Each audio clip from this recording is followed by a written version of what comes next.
এখন শুনবেন ইয়াজুজ মাউদের চতুর্থ খণ্ড।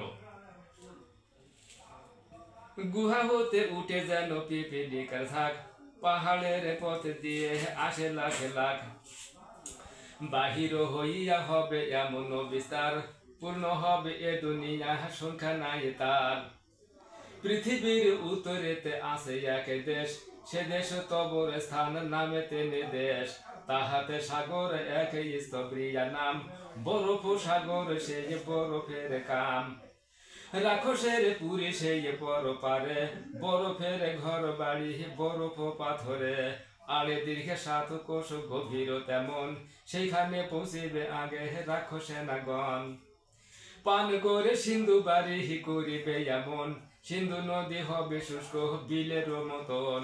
পশ্চাতে আদম খোরা আসিবে যাহারা, সাগরের পানি কিন্তু নাহি পাবে তারা। কহিবে কখনো পানি নাচে লইয়া বিলে, এ কারণে পানি নাহি দেখি এই স্থলে।